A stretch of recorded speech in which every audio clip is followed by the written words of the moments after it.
my husband asked me to sign divorce papers on our 10th wedding anniversary. Not the night before, not the morning after, on the day itself.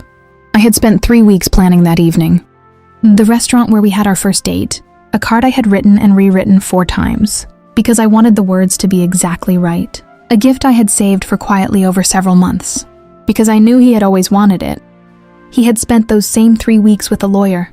My name is Caroline. I am 38 years old. I am a physiotherapist from Bristol, and I'm going to tell you the story of the night I thought I was celebrating a decade of marriage and discovered I had been living inside a decision my husband had already made without me. I want to start by telling you about the 10 years, not because I need you to understand how happy I was before it fell apart, though I was. Genuinely am, but because I think the length and the quality of what we had built together matters to understanding how completely unexpected that evening was. James and I met when I was 24 years old. He was 26. We were at a mutual friend's birthday gathering, and we spent most of the evening talking, in a corner about nothing particularly important, and everything that somehow felt significant. He called me 2 days later. We had our first proper date at a small Italian restaurant in the city center that neither of us had been to before, and both of us loved immediately. We moved in together after 2 years. We got engaged after 3. We married the following summer in a small ceremony with the people who mattered most to us, and I remember standing at the altar looking at him and feeling, with a certainty I had never felt about anything, that this was exactly right. The years that followed were not perfect. No marriages. We had difficult periods. A miscarriage in year 3 that we did not talk about nearly enough, and that left marks on both of us that took a long time to properly acknowledge. A period in year 6. When his work became so consuming that we barely saw each other, and I felt, for the first time, genuinely lonely inside my own marriage. An argument in year 8 that was the worst we had ever had, and that took weeks to properly resolve, but we came through all of it. That is what I believed. We came through the difficult things because we chose each other, consistently and deliberately, and I thought that choosing was mutual. I thought wrong. The anniversary fell on a Saturday. James had told me in the weeks leading up to it that he had something planned for the evening, but that I should not worry about making arrangements because he had it handled. I had assumed this meant a restaurant booking or perhaps a weekend away. I was touched that he was taking the lead on it. I made my own plans quietly alongside his. The restaurant where we had our first date was still open, still small, still exactly as I remembered it. I booked a table for lunch. I bought the card. I wrapped the gift. I arranged for us to have the afternoon together before whatever he had planned for the evening. He seemed normal that morning. We had coffee together. He asked me what I wanted to do before lunch. We talked about small things. He was slightly quieter than usual, but I put it down to the ordinary weight of a significant occasion. We went to the restaurant for lunch. I gave him the card. He read it at the table, and his expression did something I could not quite read. Something moved across his face that I interpreted at the time as emotion. I understand now that it was something else entirely. He gave me a card too. I opened it. It was warm and well written and said the kinds of things you say to someone after a decade together. I cried a little. He reached across the table and held my hand. We had lunch. We walked along the waterfront afterward. We talked about the 10 years in the easy way that couples do when they are marking something significant together. He mentioned specific memories, holidays, moments, a trip we had taken in year 4 that we had both loved. He was present, engaged. He seemed, to every observable measure, to be spending an anniversary with his wife. We went home at 4 in the afternoon. He asked me to sit down. I assumed he was about to tell me what the evening plans were. I was already slightly dressed up from lunch, and I was wondering whether I needed to change. He put an envelope on the table in front of me. I looked at it. I looked at him. He said he was sorry. He said he had been trying to find the right moment for a long time, and there was no right moment, and he had decided it was better to be honest than to keep going. He said the marriage had not been working for him for several years. He said he had tried to find a way through it, and could not. He said the papers inside the envelope were divorce papers, and he was asking me to look at them when I was ready. I sat at our kitchen table on our 10th wedding anniversary, and I looked at an envelope containing divorce papers. I did not open it, not that day. I asked him one question. I asked him how long he had been seeing the lawyer. He said 3 months. 3 months. While I was planning a lunch at the restaurant where we had our first date and writing a card 4 times to get the words exactly right, he had been meeting with a divorce lawyer. I asked him if there was someone else. He said no. I asked him why today. He said he had not planned for it to be today specifically. He said the papers had been ready for 2 weeks, and he had been carrying them, and he did not know how to start the conversation, and today had felt, somehow, like a natural moment. A natural moment, our 10th anniversary. I stood up. I picked up the envelope.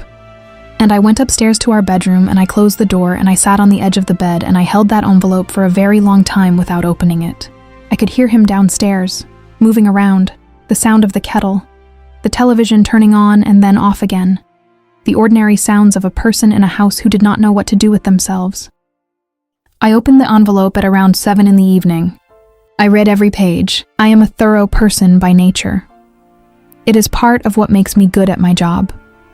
I read every page of those divorce papers carefully and completely before I did anything else. Not because I was looking for a way out of them, but because I needed to understand exactly what I was looking at before I responded to it. When I came back downstairs, he was in the kitchen. He had made dinner. The gesture struck me as so completely disconnected from what was happening that I almost laughed. I sat down at the table. I told him I had read everything. I told him I was not going to sign anything that evening. I told him I was going to take the time I needed to understand what I wanted to do, and that I would be contacting my own solicitor before I made any decisions. He nodded.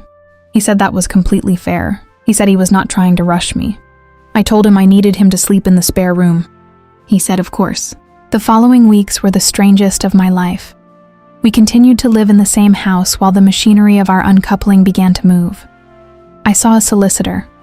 I started to understand the practical shape of what ending a 10-year marriage actually meant in concrete terms.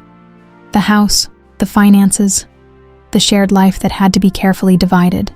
I also started to understand, slowly and then more completely, that the signs I thought I had missed had actually been there for longer than 3 months. Longer, perhaps, than I had been willing to see. The distance I had noticed in year 9 and attributed to stress. The way certain conversations had stopped happening naturally. The feeling, occasional but recurring, that I was working harder at the marriage than he was, and telling myself that this was simply the rhythm of a long relationship rather than evidence of something more significant. I had been right about the evidence. I had been wrong about what it meant. I want to be honest about something. Part of me, in those early weeks, was furious. Not just at what he had done, but at how he had done it. The specific cruelty of choosing our anniversary. The 3 months of lawyer meetings conducted in secret while we continued to share a home and a bed, and the ordinary texture of a life together. The card he had written and given me at lunch, knowing what was inside the envelope in his jacket pocket. But another part of me understood that there is no good way to end a marriage. That there is no version of that conversation that does not cause damage. That whatever his reasoning for the timing, the underlying reality, was that he had felt for years that this was not working, and he had not told me, and the anniversary was simply the moment his silence finally became impossible to maintain. I was angry at the silence more than the anniversary. 8 months later, the divorce was finalized. It was not acrimonious. We were both, I think, too exhausted and too sad for acrimony. We divided things with the help of our respective solicitors, and we did not have to go to court, and I consider that, given everything, something to be grateful for. I kept the house. That had been important to me.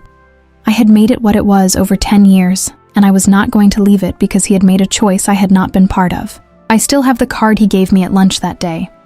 I kept it, which surprises me a little when I think about it. But the card was real, I think. Whatever else was happening, whatever decision had already been made, the things he wrote in that card were real. People are complicated.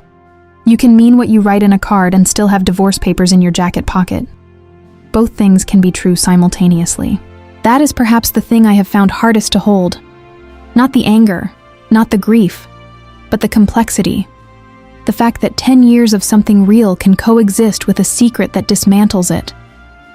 The fact that love and its ending can occupy the same afternoon. I am in a different place now. Not a finished place. I do not think healing from something like this has a finish line exactly, but a genuinely different place. I live in the house I kept. I have a life that is mine in a way it has not been since I was in my mid-20s. I work. I see friends. I have started doing things I had quietly stopped doing somewhere inside the marriage because they had not fit the shape of our shared life. I have not been in a relationship since. I am not avoiding one. I am simply taking my time in a way that feels right for where I am. James and I do not have contact now. The divorce was clean enough that there is no practical reason for us to be in each other's lives. I do not wish him harm. I do not particularly wish him well. I think of him the way you think of a chapter that has been fully read. Present in the story. Finished on the page. What I want to say to anyone listening who finds themselves holding an envelope they did not expect is this.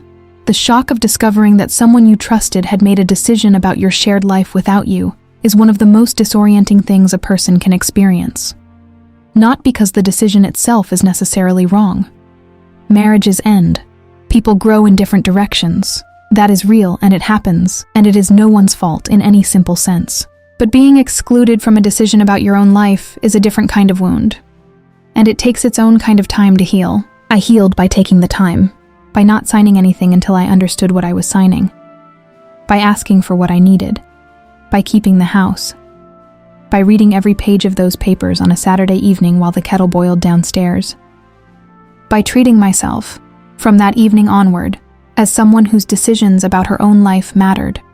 Because they did. They always had. I had simply for a while forgotten that.